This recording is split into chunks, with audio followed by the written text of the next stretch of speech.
नमस्कार, मैं हूं आपके साथ अजीत सिंह और आप देख रहे हैं न्यूज प्लस। आज हम आपको दिखाने जा रहे हैं लोकतंत्र का वो कड़वा सच जो शायद आपको झकझोर देगा। हम और आप जिस लोकतंत्र पर गर्व करते हैं उसी लोकतंत्र की बागडोर थामे हुए ऐसे माननी जो दूध के धुले हुए नहीं है। Association of democratic reforms ADR की ताजा रिपोर्ट ने चौंकाने वाला सच सामने लाया है। देश के 47% मंत्री यानी लगभग आधे मंत्री ऐसे हैं जिन पर आपराधिक मामले दर्ज हैं। सोचिए, आम आदमी पर मामूली केस दर्ज हो जाए तो साहब नौकरी खतरे में पड़ जाती है, और नेता पर संगीन मामले दर्ज हो तो वो सीधे मंत्री बन जाते हैं। आज हम आपको बताएंगे कि कैसे राजनीति के गलियारों में अपराध और संपत्ति का खेल चल रहा है, कैसे सत्ता में बैठे लोग खुद कानून के शिकंजे में हैं और कैसे जनता के सपनों के साथ खिलवाड़ किया जा रहा है। एडीआर की रिपोर्ट के मुताबिक देश में वर्तमान मंत्री परिषद के लगभग 47% मंत्रियों के खिलाफ आपराधिक मामले दर्ज हैं। इनमें से कई मामलों की गिनती गंभीर आपराधिक मामलों में होती है, जैसे हत्या का प्रयास, धमकी, भ्रष्टाचार और आर्थिक अपराध। इतना ही नहीं, रिपोर्ट बताती है कि मंत्रियों की औसत संपत्ति 37 करोड़ 21 लाख रुपए है। यानी जो मंत्री हमें जनता का सेवक बनकर सेवा करने आए थे उनकी जेब में करोड़ों की संपत्ति है। किसी मंत्री के पास तो 200 करोड़ से ज्यादा की संपत्ति है, तो कोई ऐसा है जिसके पास गाड़ियों, जमीन जायदाद और सोने हीरे का साम्राज्य है। सोचिए साहब, एक तरफ वो नौजवान जो पुलिस या सेना में भर्ती होने का सपना देखते हैं, जिनकी मामूली पुलिस वेरिफिकेशन रिपोर्ट में अगर कोई खरोच भी आ जाए तो उनका भविष्य अंधेरे में चला जाता है।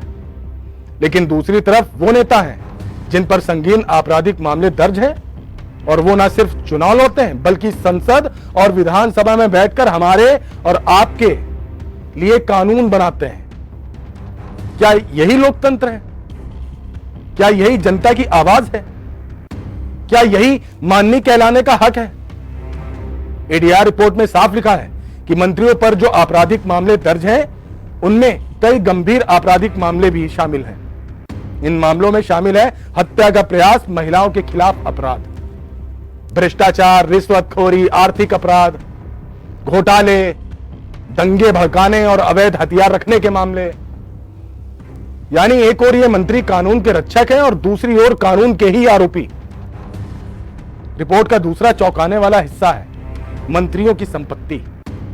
औसत रूप से हर मंत्री के पास 37 करोड़ 21 लाख रुपए की संपत्ति है। मंत्री ऐसे हैं जिनकी संपत्ति 200 करोड़ रुपए से भी ज्यादा है, जबकि जनता महंगाई से परेशान है, बेरोजगारी से जूझ रही है। वही हमारे जनप्रतिनिधि करोड़ों में खेल रहे हैं। यानी सत्ता का खेल सिर्फ सत्ता तक सीमित नहीं है साहब, बल्कि यह संपत्ति और ताकत का खेल भी बन चुका है। अब सवाल उठता है कि यह खेल किस पार्टी में है?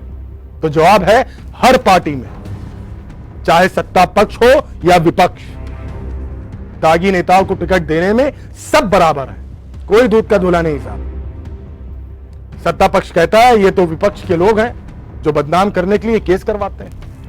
विपक्ष कहता है सरकार ने ऐसे दागी नेताओं को मंत्री क्यों बनाया। यानी आरोप प्रत्यारोप का खेल जारी है। लेकिन जनता को साफ सुथरी राजनीति आज भी नसीब नहीं हो पा रही है। आम जनता कहती है हम वोट इसलिए देते हैं कि हमारे इलाके में विकास हो, लेकिन हम जिनको चुनते हैं वही अदालतों में आरोपी बनकर खड़े मिलते हैं साहब। किसी ने कहा अगर हम पर केस हो तो नौकरी छिन जाती है, पर नेताओं पर केस हो तो मंत्रालय मिल जाता है। ये कैसा न्याय है साहब? जनता का गुस्सा बताता है कि लोगों के दिल में नेताओं की साख कितनी गिर चुकी है। आम आदमी पर केस तो जेल, नेता पर केस तो मंत्रालय। ये कैसा न्याय है? सवाल उठता है, क्या संविधान ऐसे नेताओं को संरक्षण देता है? सुप्रीम कोर्ट और हाई कोर्ट कई बार कह चुके हैं कि आपराधिक पृष्ठभूमि वाले नेताओं को राजनीति से दूर रखा जाना चाहिए, लेकिन कानून में ऐसी कोई स्पष्ट रोक नहीं। चुनाव आयोग भी कहता है अगर किसी उम्मीदवार पर केस चल रहा है और वो दोषी साबित नहीं हुआ है तो वो चुनाव लड़ सकता है। यानी जब तक अदालत दोषी साबित ना कर दे तब तक आरोपी नेता माननीय कहलाता रहेगा। राजनीति में अपराधियों की एंट्री पर अक्सर बहस होती है। कई बार सुप्रीम कोर्ट ने कहा कि संसद को साफ सुथरा बनाना चाहिए, लेकिन सच यही है कि पार्टियों को जीत चाहिए और जीत के लिए उन्हें पैसा, ताकत और दबदबा चाहिए। यही कारण है कि आपराधिक पृष्ठभूमि वाले नेताओं को टिकट भी मिलता है और वो सत्ता तक भी पहुंचते हैं। और रही बात नैतिकता की, तो सिर्फ भाषणों तक सीमित रह जाती है साहब। तो कुल मिलाकर तस्वीर साफ है, हमारे देश में लोकतंत्र की गाड़ी चल रही है, लेकिन चालक की सीट पर बैठे लोग दूध के धुले बिल्कुल नहीं है। 47% मंत्रियों पर आपराधिक मामले और औसतन 37 करोड़ से ज्यादा की संपत्ति, ये आंकड़े चौंकाने वाले भी हैं और चिंताजनक भी।